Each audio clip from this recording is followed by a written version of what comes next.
Assalamualaikum warahmatullahi wabarakatuh. Ketemu lagi dengan saya Melian Sori. Mudah-mudahan sahabat sekalian dalam kondisi sehat walafiat, selalu dalam naungan dan lindungan Allah Subhanahu wa taala. Sahabat sekalian, kali ini saya akan membahas dua hal. Yang pertama terkait pemberhentian presiden, yang kedua terkait suara masyarakat yang menyampaikan agar presiden mengundurkan diri dari jabatannya.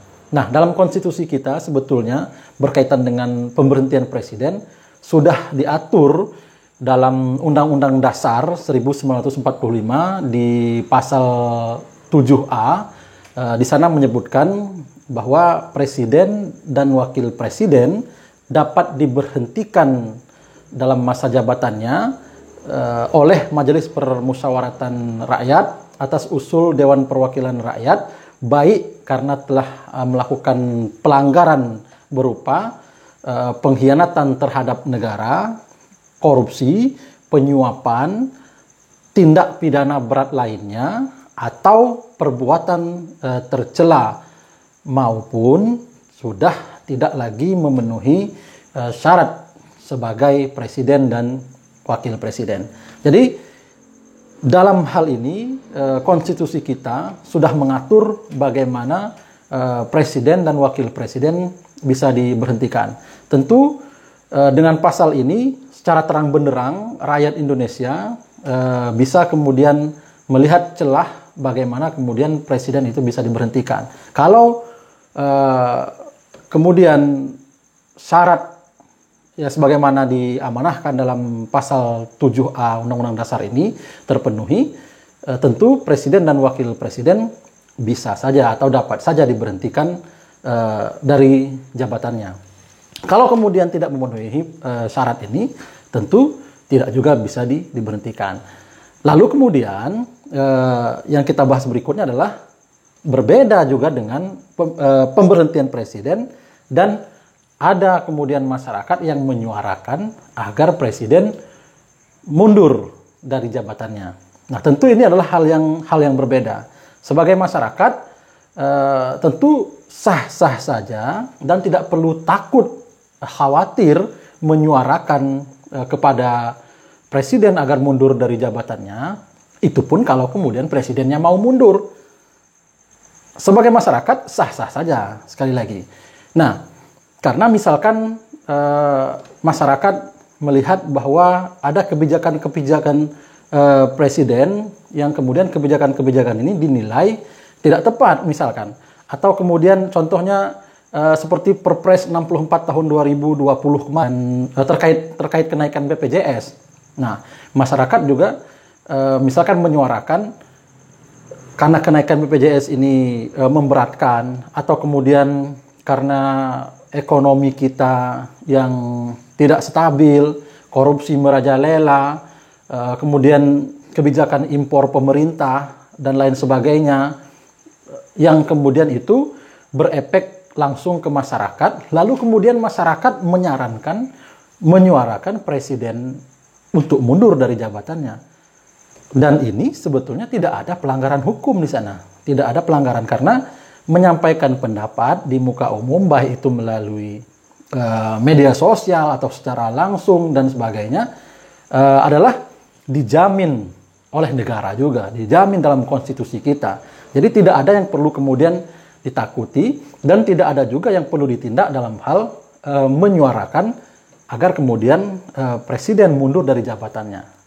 Karena memang tidak ada pelanggaran hukum di sana. Dan masyarakat pun tidak perlu khawatir, serta aparat pun tidak bisa kemudian melakukan proses hukum karena tidak ada proses pelanggaran di sana.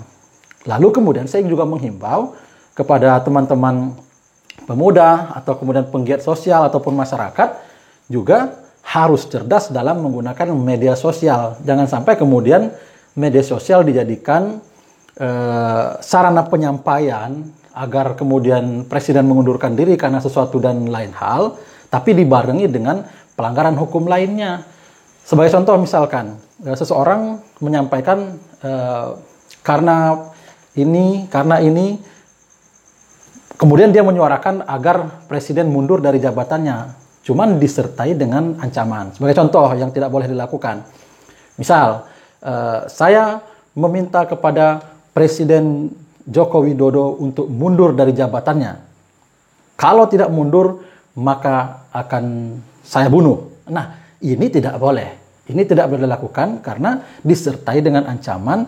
Tentu aparat penegak hukum dalam hal ini bisa melakukan proses hukum pengancaman terhadap. Nah, sebagai warga negara, kita harus memahami aturan dalam hal menyampaikan pendapat di muka umum, dalam hal menyampaikan pendapat, karena tentu negara kita mempunyai aturan-aturan hukum yang tidak boleh dilanggar. Makanya kita sebagai penggiat media sosial, sebagai masyarakat, dalam mengkritisi pemerintahan, dalam menyuarakan aspirasi kita harus memahami rambu-rambu mana yang boleh, mana yang tidak boleh. Jangan sampai niat baik kita untuk menyampaikan sesuatu misalkan, tapi kemudian karena kita tidak mematuhi rambu-rambu hukum itu, bisa berakibat kita bisa diproses oleh aparat penegak hukum. Karena negara kita adalah negara hukum. Tapi yang paling penting juga adalah saya mengajak kepada masyarakat seluruh Indonesia untuk kemudian sama-sama kita mengawal kebijakan-kebijakan pemerintah, dan untuk tidak takut mengawal kebijakan-kebijakan pemerintah yang tidak pro terhadap rakyat. Karena rakyat juga kemudian membutuhkan suara-suara yang itu dipergunakan untuk mengingatkan pemerintah agar berjalan pada relnya. Karena kita bernegara ini agar kemudian sejahtera. Tugas negara mensejahterakan rakyatnya. Nah, kita sebagai warga negara tentu agar jalannya pemerintahan ini berjalan dengan baik, baik itu di daerah ataupun skala nasional, kita harus mengambil peran mengingatkan pemerintah menjadi kontrol sosial yang baik dengan rambu-rambu yang harus kita pahami, kita patuhi aturan hukum, sehingga dalam menyampaikan sesuatu kita tidak bisa kena delik hukum yang bisa menyeret kita ke ranah hukum. Nah, sekali lagi berkaitan dengan tema di awal yang saya bahas tadi adalah terkait pemberhentian presiden secara konstitusi. Itu sudah diatur dalam Undang-Undang Dasar kita pasal 7A.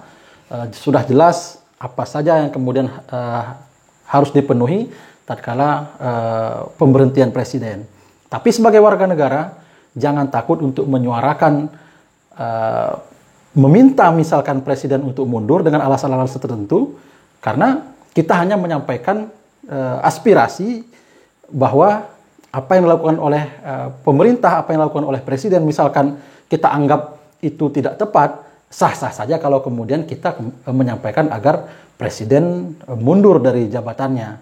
Tapi yang tidak boleh adalah disertai dengan ancaman, sehingga kita bisa kena delik hukum. Jadilah warga negara yang cerdas dalam menyampaikan sesuatu, sehingga apa yang kita sampaikan itu menjadi tepat dan tidak berefek hukum terhadap kita dalam menyampaikan sesuatu.